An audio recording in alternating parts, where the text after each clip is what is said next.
Absolute resonance के इस episode की शुरुआत में हम देखते हैं कि जाओ यिंग का ये जो अटैक होता है फायर पंच का, इसने लीलो के मिरर को डिस्ट्रॉय कर दिया होता है और काफी खतरनाक तरीके से लीलो की तरफ बढ़ने लगा होता है। और इस चीज को देख कर ली क्विंगर को वाकई में लीलो की काफी ज्यादा चिंता होने लगी होती है। जबकि इस तरफ हम देखते हैं कि लीलो जो होता है अपने दोनों ही डेगर्स को लेके पूरी तरीके से लड़ने के लिए तैयार होता है। और इस पंच के साथ एक काफी तगड़ा वाला क्लैश करने के बाद लीलो जो होता है ये वापिस से अपनी टीम के पास लौट आया होता है, जहाँ पे क्वीन जिलो जो होता है ये कहता है कि असल में तुम मैग्मा रेजोनेंस को नलिफाई करने में सफल हो गए, तुमने तो वाकई में काफी ज्यादा गजब की स्वॉर्ड चलाई। जबकि सब जाओ यिंग जो होता है ये सामने आते हुए ताली बजाते हुए कहता है कि मैंने बिल्कुल भी नहीं सोचा था कि तुम्हारे पास जो पैटर्न जेनेसिस टायर के थर्ड पैटर्न की पावर स्ट्रेंथ है तो तुम उसके दम पे मेरे पंच के सामने टिक पाओगे। ये तो वाकई में काफी ज्यादा इंटरेस्टिंग है। जबकि सब लीलो जो होता है सोच रहा होता है कि इसके बैच को देखने से पता लग रहा है कि ये जो बंदा है रेड सैंड एम्पायर से है और ऐसा देखता है कि इसकी जो स्ट्रेंथ है वो ट्रांसफॉर्मेटिव रेजोनेंस स्टेज के सेकंड वेरिएंट की है, जो कि बिल्कुल जू जुआन की जैसी ही है। और वैसे तो मैं इसके अटैक को रोकने में कामयाब हो गया हूँ, लेकिन मेरी जो स्वॉर्ड है वो डैमेज हो गई है। और जाओ यिंग जो होता है ये कहता है कि जो जानकारी हमें मिली है उसके अनुसार जिस लड़की ने गोल्डन ड्रैगन के ओरा को पोसेस कर रखा है वो ये है। और मैंने सच में कभी भी एक्सपेक्ट नहीं किया था कि तुम लोगों की टीम असल में इतनी कमजोर बेकार सी होगी। तुम लोगों की भलाई इसी में है कि तुम लोग इस लड़की को हमें सौंप दो और तुम दोनों यहाँ से जा सकते हो।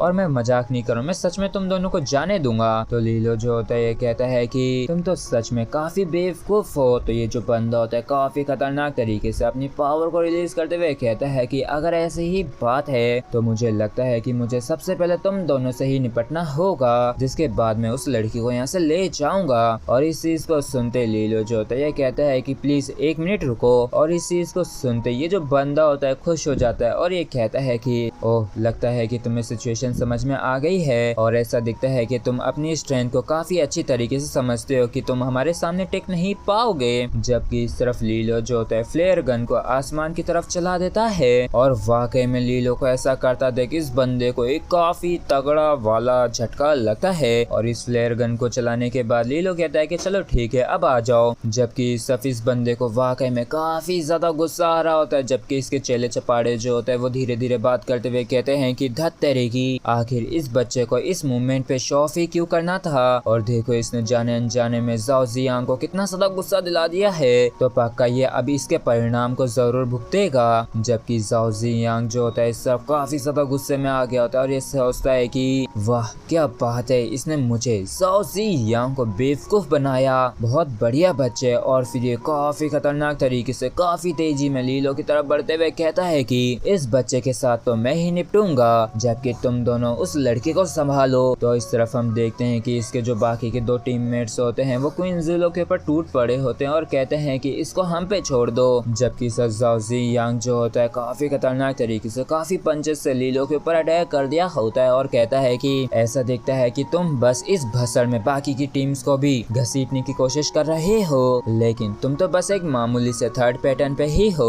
तो क्या सच में तुम्हें ये लगता है कि तुम इतने काबिल हो कि तुम मेरे साथ पंगा ले सको। जबकि सब लीलो जो होता है ये सोचता है कि ये जो बंदा ये काफी ज्यादा डोमिनेटिंग और खतरनाक दिखाई पड़ता है, लेकिन असल में ये भी काफी ज्यादा चालाक है, क्योंकि भले ही काफी सारे लोग यहाँ पे पहले आ चुके हैं लेकिन वो अभी भी पेड़ झाड़ियों के पीछे छिपे हुए हैं और ये लोग यहाँ पे कुछ करने के बजाय हम लोगों को बस कोल्ड आइज से ही देख रहे हैं। और इनकी आंखों में देख के ऐसा दिखता है कि हम लोग बस इनकी नजरों में उसी मछली के समान है जो कि कटने वाली है। तो फिर ठीक है, इस बैलेंस को तोड़ने के लिए जाओ जियांग जो है ये एकदम सही अपोनेंट है। और ये सोच के लीली जो होता है काफी खतरनाक तरीके से आगे बढ़ने लगता है जाओ जियांग का सामना करने के लिए। और इसी के साथ फ्रेंड्स हमारा एपिसोड यहीं पे खत्म होता है। अगर आप लोगों को वीडियो अच्छा लगा हो तो प्लीज चैनल को सब्सक्राइब और वीडियो को लाइक करना बिल्कुल भी ना भूले। Thank you.